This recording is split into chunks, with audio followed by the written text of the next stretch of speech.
Hello दोस्तों, कैसे हो? आपके सेंटर पे आपका जीएसटी चल रहा होगा या पीडी मोड में आप जीएसटी पढ़ रहे होगे और अच्छा ही पढ़ रहे होगे और आप यहाँ पे चार्ट्स वगैरह निकाल रहे होगे।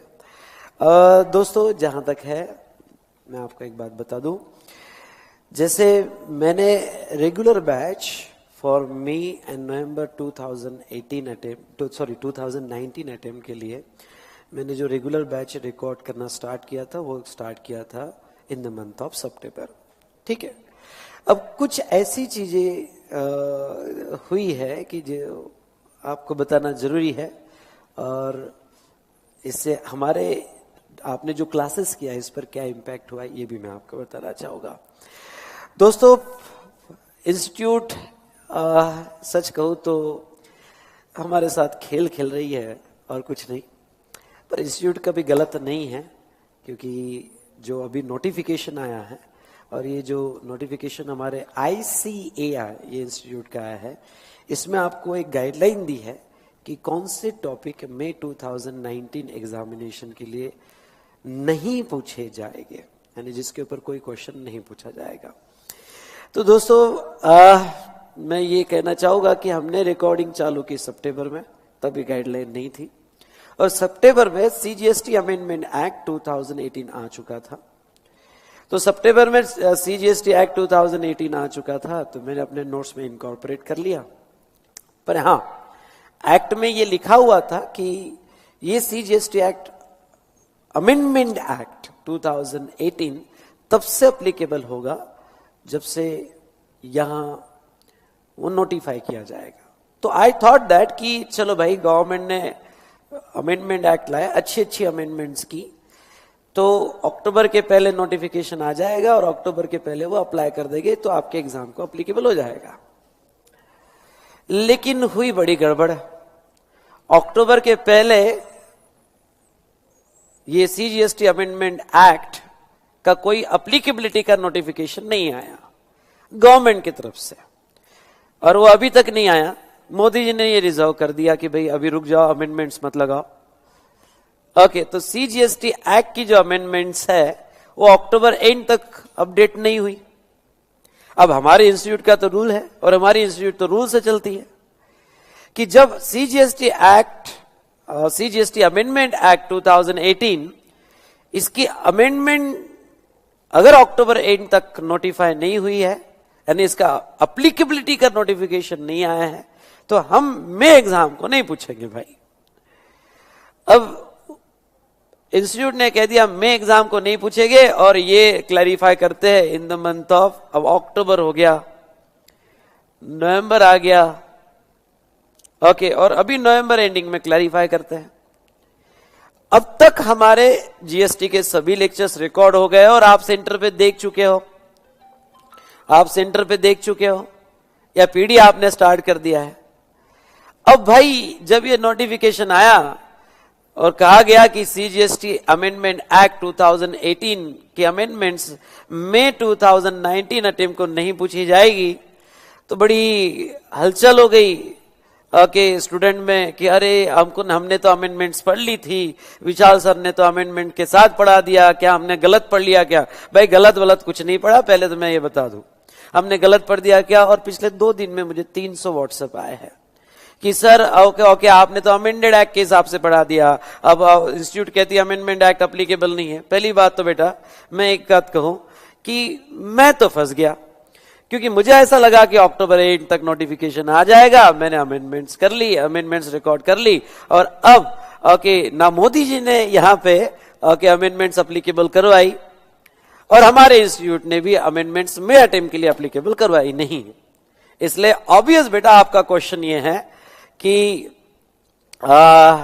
अब सर हमने जो अमेंडमेंट पढ़ लिया उसका क्या, क्या क्या चेंजेस हुआ, हमें उसकी गाइडलाइन कीजिए। क्या हमने जो CGST एक्ट पूरा पढ़ा वो पूरा का पूरा कुछ काम का नहीं है क्या? अरे नहीं भाई, इतनी जल्दबाजी मत कीजिए, पहले मुझे सुन लीजिए कि मैं क्या कह रहा हूं। तो पहली बात तो मैं आपको ये कहूंगा बेटा, डरो मत, CGST एक्ट अमेंडमेंट जो हुई है, एक्ट में अमेंडमेंट हुई है, वो अप्लीकेबल नहीं करवाई है, और वो कोई ज्यादा मेजर चेंज नहीं है। मैंने आपको एक्स्ट्रा ही पढ़ाया है। मतलब वो अमेंडमेंट एक्स्ट्रा ही हुई है। ओरिजिनल अमेंडमेंट्स को, मतलब ओरिजिनल एक्ट को ऐसे बहुत कम जगह है कि ओरिजिनल एक्ट को उन्होंने अपडेट किया, अदरवाइज उन्होंने ऐड ही किया है। तो जो आपने पढ़ा वो सब कुछ आपको एप्लीकेबल है, बस कुछ चीजें काटनी है। और बताओ आपको भाई कुछ चीजें नहीं पढ़ना है, काटना है, इसमें इसका मजा ही कुछ अलग है आपको।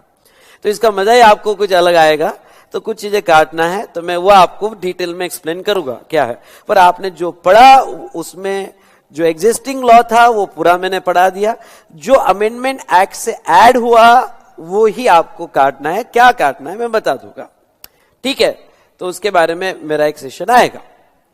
दूसरी बात, हाँ, पर फायदा ये हो गया कि जो स्टूडेंट नवंबर वाले हैं, ओके, नवंबर 2019 वाले हैं, उनके लिए तो भाई फायदा हो गया। क्यों? क्योंकि तब तक तो अमेंडमेंट एक्ट एप्लीकेबल हो जाएगा, ओके, अप्रैल तक, क्योंकि उनकी कट ऑफ डेट है 30 अप्रैल, तो अप्रैल तक एप्लीकेबल हो जाएगा। तो नो डाउट उनको तो मैंने अमेंडमेंट पढ़ा दिया। तो अब तो मैं भी कह सकता हूं कि नवंबर 2019 वाले स्टूडेंट्स भी ये पीडी अच्छे से बाय कर सकते हैं, कोई इश्यू नहीं है इसमें, ओके। पर हाँ, मई वालों के लिए थोड़ा घबराहट सब में हो गई कि थोड़ा हलचल भी हो गई, परेशानी हो गई कि सर हमको क्या क्या एप्लीकेबल है। पहली बात बेटा, कोई ज्यादा चेंजेस यहाँ पे नहीं होने वाले हैं, ओके। कुछ गिन कर, ओके, यहाँ पे मेनली 13-14 चेंजेस है जो काटना ही है, ओके। उसको एग्जिस्टिंग लॉ में कुछ ज्यादा अपडेशंस नहीं है, इसलिए वो मैं आपको बता दूंगा। पहले तो ये जो इंस्टीट्यूट ने गाइडलाइन दी, इसके बारे में मैं अभी आज बात करता हूं, ओके। कि इंस्टीट्यूट ने कहा देखो भाई, ओके, और पहली बात तो इंस्टीट्यूट ने कहा सुन लो भाई, ये जो न्यू कोर्स के लिए एप्लीकेबल रहेगा, पर मैं कह दूं जो ओल्ड कोर्स में है उनको भी एप्लीकेबल होगा, क्योंकि लास्ट टाइम भी उन्होंने जो न्यू वाले के लिए कहा वो सेम ओल्ड के लिए था, ओके। तो जो अभी एक्सक्लूजन में बता रहा हूं, इवन दो न्यू लिखा होगा, पर ओल्ड वाले भी इसको कंसिडर करके चल सकते हैं, ओके। डरने की कोई जरूरत नहीं, मैं कह रहा हूं ओल्ड वाले भी, तो बस खत्म, इसमें मुझे व्हाट्सएप देने की जरूरत नहीं है, ओके। कौन कौन से टॉपिक वो नहीं पूछेंगे आपको एग्जाम में? पहला, वो कह रहे भाई rate of tax prescribe for supply of goods. क्या हुआ था, इंस्टीट्यूट के मटेरियल में गुड्स के भी रेट दिए थे भाई, जीएसटी रेट क्या है गुड्स का, एक पूरा 14-15 पेजेस का टेबल दिया था। वो मैंने मेरे नोट्स में कवर ही नहीं किया, क्योंकि मुझे पहले से पता था कि वो नोट्स में वो नहीं आएगा। तो मैंने वो पढ़ाया नहीं बेटा कि गुड्स के इंडिविजुअल रेट्स क्या हो गए। वो मैंने जब पढ़ाया नहीं तो मेरे नोट्स में कवर ही नहीं। तो भाई वो तो स्मार्ट डिसीजन था कि पहले से मैंने लिया ही नहीं था उसको।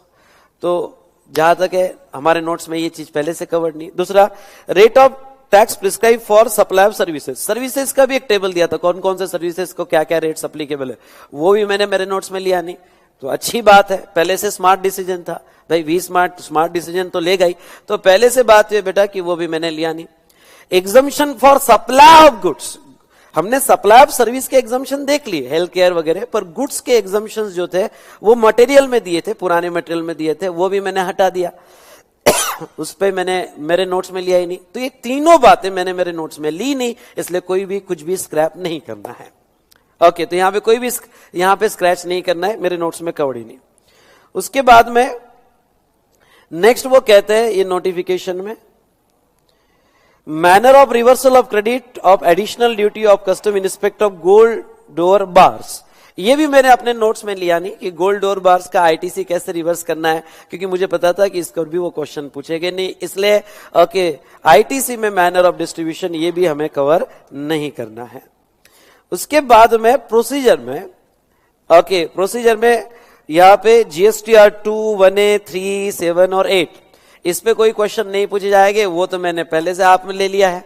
आपको याद है रिटर्न चैप्टर जब मैंने पढ़ाया है, या आप सुनोगे रिटर्न चैप्टर, ओके, उसमें पहले ही मैंने कह दिया था कि इसके ऊपर क्वेश्चन नहीं पूछे जाएंगे। Same claim of ITC and provisional acceptance, ये भी मैंने नहीं पढ़ाया, आपको रिटर्न में दिया है आपके नोटबुक में, पर एक नोट डाल के दिया है कि ये आपके एग्जाम में नहीं पूछा जाएगा फिलहाल, और सेम नोटिफिकेशन आ गया।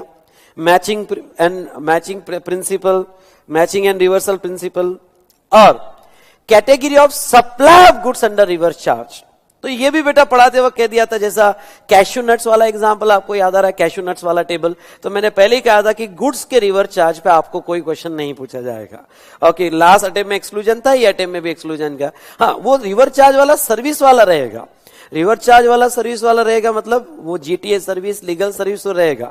9(3) में जो गुड्स वाला रिवर्स चार्ज है, जो कैश्यू नट्स वाला है, बीडी रैपर ल्यूज वाला है, उसके ऊपर आपको कोई क्वेश्चन नहीं पूछा जाएगा।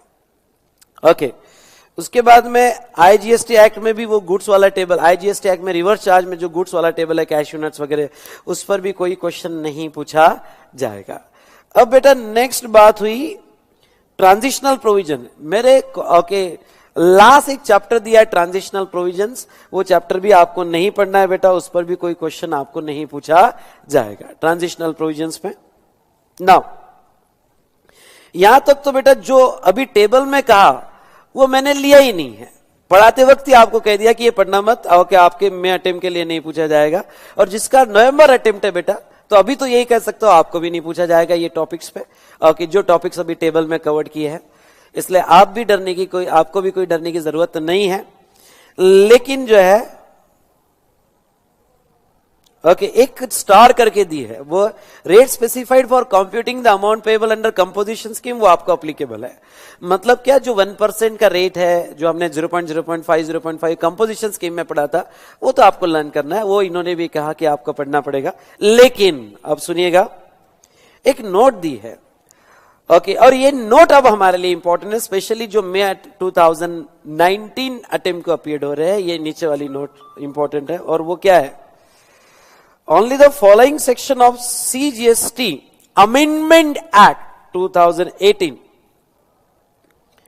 which has become retrospective effect from 1st July 2017 are applicable for May 2019. एक section 3 of CGST Amendment Act और section 31 of CGST Amendment Act।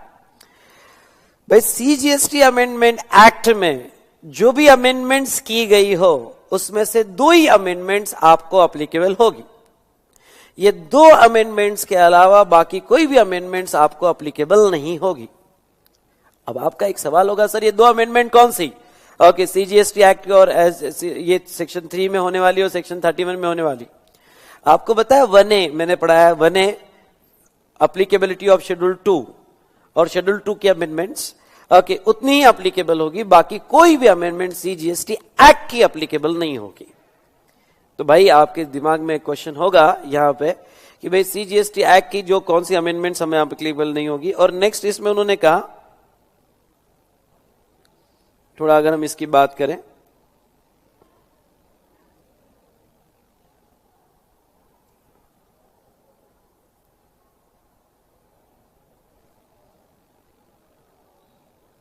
ठीक है, बाकी तो उन्होंने ये दिया है कि भाई एक और अमेंडमेंट है। अब आपका सवाल है कि सर ये 2 ही अमेंडमेंट्स क्यों अप्लाई करवाए? क्योंकि ये 2 अमेंडमेंट रिट्रोस्पेक्टिवली हुई थी। मतलब जब से सीजीएसटी एक्ट आया 1 जुलाई 2017 से, तब से ही अमेंडमेंट हुई थी। ओके 1A की अमेंडमेंट जो है 7(1)(a) का अमेंडमेंट अप्लीकेबिलिटी ऑफ शेड्यूल 2, ये जो है बेटा ये रिट्रोस्पेक्टिवली करवा दी 1 जुलाई 2017 से, इसलिए अप्लाई करवाया है। इसके अलावा बाकी कोई भी अमेंडमेंट्स आपको अप्लीकेबल नहीं होगी। अब आपका एक सवाल, फिर आपने तो सर अमेंडमेंट्स हमें पढ़ा दिए, तो देखो मैंने अमेंडमेंट्स पढ़ाते टाइम नोट्स में एक्ट की अमेंडमेंट्स, रूल्स की अमेंडमेंट्स, नोटिफिकेशन की अमेंडमेंट्स, सर्कुलर की अमेंडमेंट्स, ये सब पढ़ाई up to 30 October, up to 30 October. अब इसमें से बेटा ओनली एक्ट की अमेंडमेंट्स अप्लीकेबल नहीं है, ये 2 छोड़ के, ये 2 ही अप्लीकेबल है। ओके ओनली एक्ट की अमेंडमेंट्स अप्लीकेबल नहीं है। रूल्स की अमेंडमेंट्स अप्लीकेबल है, जैसे आईजीएसटी रूल्स नए आए, रूल्स में कोई अपडेशंस हुआ वो नया है। नोटिफिकेशन की अमेंडमेंट्स अप्लीकेबल है, सर्कुलर की अमेंडमेंट्स अप्लीकेबल है, सिर्फ एक्ट की अमेंडमेंट्स आपको अप्लीकेबल नहीं है जीएसटी में। तो अब ऐसे केस में आपका सवाल यह आ जाएगा, सर हमें कैसे पता चलेगा कौन सी नोटिफिकेशन की अमेंडमेंट्स है, सर्कुलर की अमेंडमेंट्स है, ओके या फिर रूल्स की अमेंडमेंट्स है, और कौन सी एक्ट की अमेंडमेंट्स है? पहली बात तो मैं आपको यह बता दूं, ओके कुछ भी ज्यादा आपको चेंज नहीं करना है, मैंने जैसा दिया वैसा ही पढ़ना है। गिनकर कुछ 10-12 अमेंडमेंट्स है, जैसे शेड्यूल 3 में एग्जांपल के तौर पे शेड्यूल 3 में वो 3 एंट्री ऐड हुई थी आखिरी में। ओके बाहर के बाहर सप्लाई हुआ, वेयर हाउस क्लियरेंस हुआ। ओके उसके बाद में छोटी छोटी अमेंडमेंट्स, कंपोजिशन स्कीम में एक अमेंडमेंट हुई थी, वो 5 लाख या 10%, और छोटी छोटी अमेंडमेंट्स और हुई, और आईटीसी में जो हुई। तो बेटा पहली बात, डरने की कोई जरूरत नहीं है, मैंने जो पढ़ा है वो आपको पूरा पढ़ना है। ओके जो अमेंडमेंट एक्ट रूल्स पढ़ने हैं, नोटिफिकेशन पढ़ने हैं, सर्कुलर्स पढ़ने हैं, सिर्फ एक्ट की जो अमेंडमेंट्स है उसका एक सेशन मेरा 1-1.5 घंटे का आपको आ जाएगा, पेज नंबर के साथ।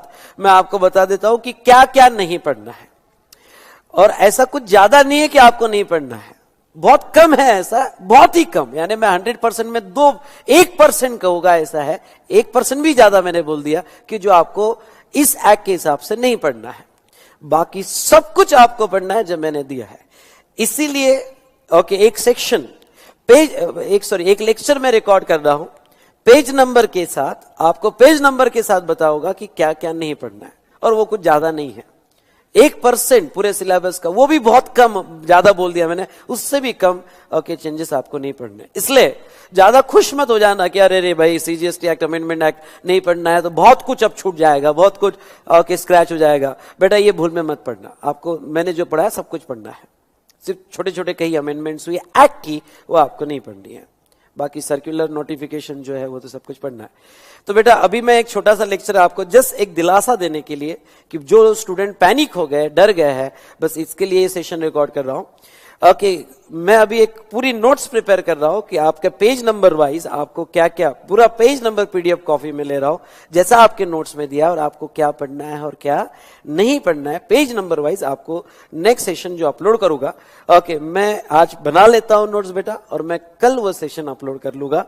तो कल वो सेशन अपलोड करने के बाद आप वो session www.vsmartacademy.com/vishal sir, I repeat www.vsmartacademy.com/vishal sir कल रिकॉर्ड होने के बाद परसों से आपको अवेलेबल कर दिया जाएगा। इसीलिए मैं आपको ये कहता हूं कि पैनिक मत होना, 1% वो भी ज्यादा हो गया, उतने सिर्फ चेंजेस करने हैं, बाकी आपको सब सिलेबस में कवर्ड है जो मैंने आपको पढ़ाया। और अच्छी बात ये कि भाई जो इसका नवंबर अटेम्प्ट है उनको तो चेंज करने की जरूरत ही नहीं, उनका तो सब कुछ कवर हो गया। और आपके लिए भी जिसका मई अटेम्प्ट है, मैं एक बात कहना चाहूंगा, वैसे तो मैं best wishes with you, unfortunately अगर किसी रीजन की वजह से, कोई दूसरे सब्जेक्ट की वजह से आपका अटेम्प्ट रह जाए तो आपकी अमेंडमेंट्स ऑलरेडी कवर हो गई है, तो अच्छी बात है आपके लिए भी, अगर अनफॉर्चुनेटली कुछ हुआ। अदरवाइज बेटा आपको तो निकलना ही है मई 2019 में, तो डरने की कोई बात नहीं बेटा। मैं नेक्स्ट सेशन रिकॉर्ड कर रहा हूं, बहुत अच्छे से आपको समझा दूंगा कि क्या एप्लीकेबल होगा और क्या एप्लीकेबल नहीं होगा। और जो पुरानी प्रोविजंस है वो भी समझा दूंगा। तो वो सेशन जो 1-2 घंटे का रिकॉर्ड होगा तो उसमें मैं सब आपको अच्छे से समझा दूंगा, पैनिक होने की कोई जरूरत नहीं है। तो 2 दिन बाद आप www.vsmartacademy.com/vishal sir पर देख लीजिएगा। तो वो सेशन आपको मिल जाएगा। Thank you to all of you.